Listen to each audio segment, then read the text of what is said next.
Hey everyone, welcome back to Travel and Tricks.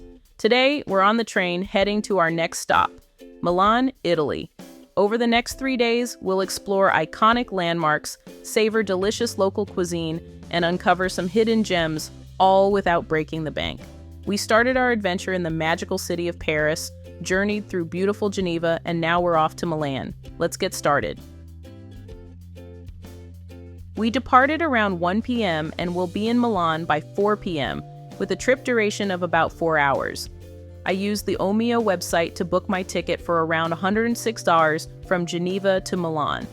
The views along the way are absolutely breathtaking, with picturesque landscapes, rolling hills, and charming villages dotting the route. The train ride is comfortable and relaxing, providing the perfect start to our trip. Also, you don't need to pay extra for luggage, which is a nice bonus. To keep costs down, we bought a delicious sandwich from a local bakery in Geneva and some snacks we packed ourselves, so we didn't have to buy the pricier options on the train. I highly recommend these local bakeries for their fresh and tasty options if you're traveling on a budget. They are very common in Paris and Geneva, and I'm excited to see if they're in Milan too. If you've tried sandwiches from local bakeries on your travels, especially in Milan, let me know in the comments. Did you enjoy them as much as I did? I'd love to hear your thoughts. Finally, we arrived at Milan Centrale, the main train station. It's an architectural marvel with its high ceilings and grand design. This impressive station, opened in 1931, is one of the largest in Europe and a true gateway to the city. The station features grandiose halls, majestic statues, and intricate detailing, making it a stunning example of early 20th century design. From the station, we use the Free Now app to get to our hotel, which is commonly used in Milan for booking rides. If you're traveling with friends, splitting the cost of a taxi through apps like this is often the best choice, costing about the same per person as public transportation. Milan also has a good public transportation system, which is great for solo travelers or those looking to save more money. Our hotel apartment is at Piazzale Cadorna 10, right in Milan city center. This area is the heart of Milan, where you'll find attractions, museums, and bustling squares filled with locals and tourists alike. It's almost as if the entire area is in the shade of the glorious Duomo Cathedral. When I first saw the building, I was blown away. It had these impressively tall doors and high ceilings that made everything feel grand and open. The architecture was a unique mix of classic Milanese style and modern touches, with intricate details everywhere. It felt like stepping into a beautifully preserved piece of history with all the comforts of today. When booking a hotel, it's smart to check the price for 2 people first, especially if you're traveling with a group. We looked for a room for 4 people, which often means getting more expensive hotel apartments. For example, we found one for about $250 per night, including all fees. But in Milan, a standard room for 2 people usually costs between $80 and $100 per night. Sometimes it's actually cheaper to book 2 separate standard rooms instead. After getting some rest, we headed out for dinner right from our apartment. There are plenty of local cafes and bistros nearby offering coffee, pastries, and lunch fare like pizza and sandwiches. It's even better than Paris, cheaper and with a wide variety of pizza options. We popped into a nearby spot for a quick bite and had a delicious ham, mozzarella, and pistachio focaccia sandwich. Absolutely lovely. The service was friendly, the facilities clean, and the atmosphere bustling, all for less than 10 euros. After this fantastic dinner, we took a leisurely walk around. Our apartment is very close to Sforzesco Castle, a magnificent structure originally built in the 15th century. As night fell, the castle's lighting and architecture created a magical atmosphere. We really enjoyed our walk around it. Milan is a quiet, safe, and vibrant city.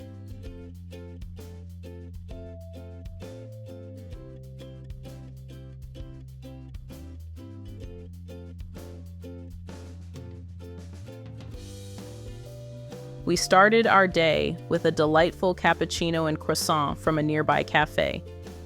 After a fantastic breakfast, we headed back to Sforzesco Castle to see it in the morning light. The castle looks majestic under the early sun, and the atmosphere is serene. Walking through the grand courtyard, we admired the historic architecture. Next, we visited Parco Sempione and Arco della Pace. The arch, built between 1807 and 1838 to celebrate European peace after Napoleon's era, is truly majestic. The park was peaceful, a perfect spot to relax, stroll, and take pictures. After a refreshing break at the hotel, I enjoyed a delicious chicken parmesan sandwich for lunch. Energized and ready to explore more, we strolled through the streets, which felt like a museum with their amazing architecture. I'm glad I wore comfy shoes because I just love to walk and take in the sights. One of the best things about our hotel's location is that we can walk everywhere. We didn't need to use a taxi or metro, which was fantastic. This way, we got to enjoy the narrow streets with their cobblestone pavements and the unique architecture of the buildings. We headed to Santa Maria delle Grazie, hoping to see Leonardo da Vinci's The Last Supper. Unfortunately, we missed it because the tickets need to be booked in advance, as only a limited number of people can see it at a time. So, if you plan to visit, definitely book your tickets ahead. Even though we missed The Last Supper, visiting the Church of Santa Maria delle Grazie was still incredible. The church itself is a masterpiece, with a stunning mix of Gothic and Renaissance architecture. Inside, the high ceilings and detailed frescoes create a peaceful and inspiring atmosphere. There's also a charming little courtyard and some fascinating buildings behind the church that were really fun to explore.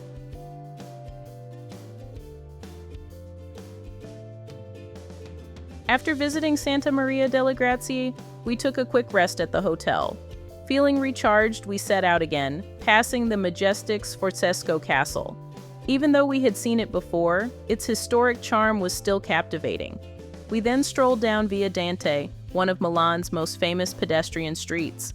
This lively street is lined with beautiful buildings, charming shops, and inviting cafes.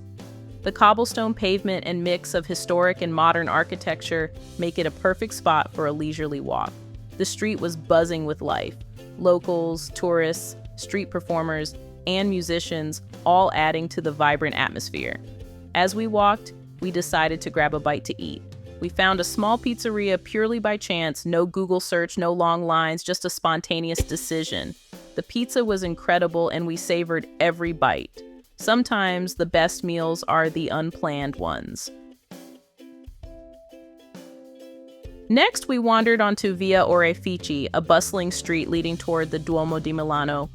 The vibe on this street at night was something special. Beautifully lit shops, lively crowds, and an air of excitement as we approached the cathedral. The Duomo di Milano gradually came into view. It was almost dark, and the cathedral, illuminated by lights, gave us an incredible first impression.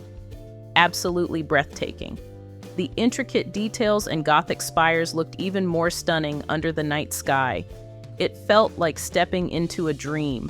The Duomo di Milano, or Milan Cathedral, is one of the largest and most impressive churches in the world. Construction started in 1386 and took nearly 6 centuries to complete. The cathedral is adorned with over 3,400 statues, including the famous Golden Madonnina at the top. In front of the Duomo, there's a large piazza filled with people taking pictures and enjoying the moment. The atmosphere was vibrant and full of life. Standing in the piazza, looking up at the illuminated Duomo, was a moment of pure magic. The historical grandeur and lively night scene made this experience unforgettable. We couldn't go inside the cathedral that night, so we decided to come back the next day to explore it properly and see the streets in daylight. Plus, tomorrow is our last day, and we want to do some shopping. Coming back here will let us experience everything in a different light and make the most of our final day in Milan. We walked back to our hotel apartment, enjoying all the historical sights along the way once more. The charm of Milan streets at night is truly captivating. Now let me give you a quick tour of our cozy apartment. Our apartment has 2 bedrooms, perfect for 4 people, and includes a small kitchen. One of the best features is the washer and dryer.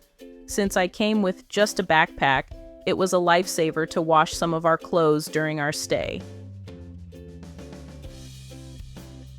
On our last day, day 3, we began with a delicious chocolate croissant and coffee. It was incredibly good. Our first stop of the day was the Navigli district of Milan, known for its picturesque canals designed by Leonardo da Vinci. Navigli is one of the most charming and historic parts of the city. We visited the Church of Santa Maria delle Grazie al Naviglio, which sits right on the canal. This church was built in the late 15th century and has been a vital part of the community ever since. Its beautiful facade and serene interior offer a glimpse into Milan's rich history and religious heritage. After exploring the church, we strolled along the canal, taking in the colorful buildings and lively atmosphere. The Navigli area is dotted with quaint shops, cafes, and restaurants, making it a perfect spot to wander and soak up the local culture. After some shopping, we randomly stumble upon a cozy restaurant for lunch. We sit down and enjoy a plate of pasta that is simply amazing. There's nothing like finding a hidden gem with delicious food just by wandering the streets. In the afternoon, we head to see the Duomo di Milano, Milan's iconic cathedral. Seeing the Duomo in daylight is just as breathtaking as at night. The intricate details of the facade are more visible, and the sunlight makes the white marble glow.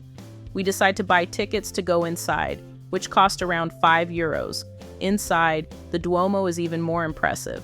The vast space is filled with towering columns and stunning stained glass windows that cast colorful light across the floor. The architecture is a masterpiece of Gothic design, with countless statues and carvings adorning every surface. It feels like stepping into a different world, one filled with history and art.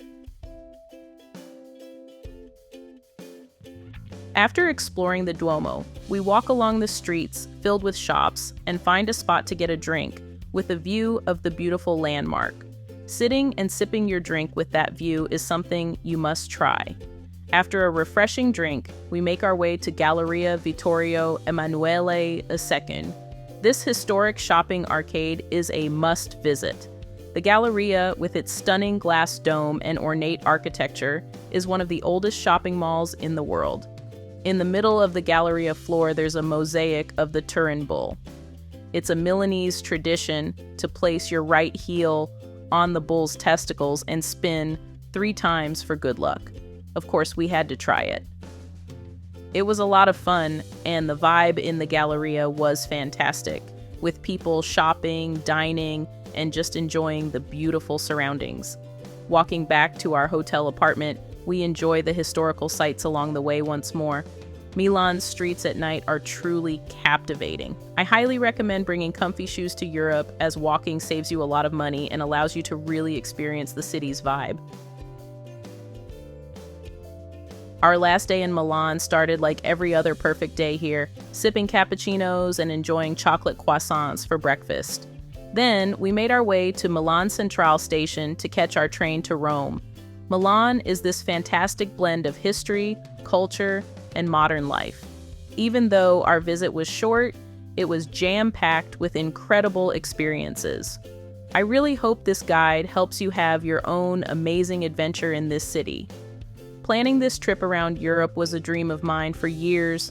I always thought it would be super expensive, but with some careful planning and buying tickets online in advance, it turned out to be surprisingly affordable. Plus, be ready to walk a lot. This is episode 5 of our 15-day budget Euro trip. If you haven't seen our Paris and Geneva episodes yet, check them out for some great tips on how to save money while seeing everything. As we keep traveling, I'm curious, what's your top tip for traveling Europe on a budget? Drop a comment below and let's share our best travel hacks. Now, we're on our way to Rome by train. Yes, you heard that right. I'm incredibly excited to explore this historical city. Join us on this adventure by hitting that subscribe button and turning on the bell icon so you won't miss our next episode. If you enjoyed our Milan adventure, give this video a thumbs up and share your thoughts in the comments below. Thanks for watching, and I'll see you in Rome.